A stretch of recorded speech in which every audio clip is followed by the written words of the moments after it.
గారు నిన్న ముఖ్యమంత్రి గారు అసెంబ్లీలో ప్రస్తావించిన తర్వాత మీరు ప్రెస్ మీట్ పెడతారనంటే పశ్చాత్తాపంతో ప్రెస్ మీట్ పెడుతున్నారని చెప్పి నేను అనుకున్నా. ఎందుకంటే సంధ్యా థియేటర్ సంఘటన జరిగిన తర్వాత ఆ సంఘటన మీ దృష్టికి వచ్చిన తర్వాత కూడా మీరు ఈ రకంగా మూవీ ఎప్పటి వరకు చూసిర్రు, ఎప్పటి వరకే క్లాప్స్ కొట్టిర్రు, వెళ్లేటప్పుడు మీరు అభివాదం తెలుపుకుంటూ వెళ్ళినరా లేదా మీరు ర్యాలీగా వెళ్ళినరా, చాలా క్లియర్ గా ఫుటేజెస్ కనబడుతున్నాయి. మీరు అవన్నిటినీ పక్కన పెట్టి ఏదో లేను జరగలేదు నా దృష్టికి రాలేదని చెప్పి మీరు మాట్లాడుతున్నారు. సరే, మరుసటి రోజు మీ ఇంటి దగ్గర కూడా మీరు ఆ ఇన్సిడెంట్ జరిగిన తర్వాత కూడా పటాకీలు కాల్చుకున్నారు.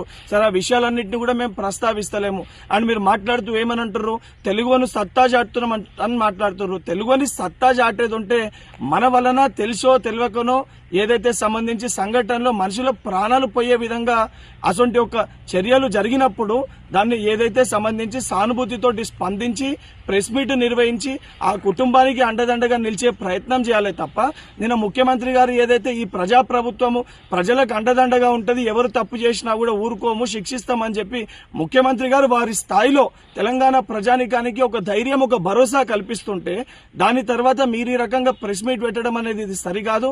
ఇప్పటికన్నా మీరు మాట్లాడిన మాటలపైన మీరు ఆత్మవిమర్శ చేసుకొని మీరు మాట్లాడిన మాటల్ని వెనుకకి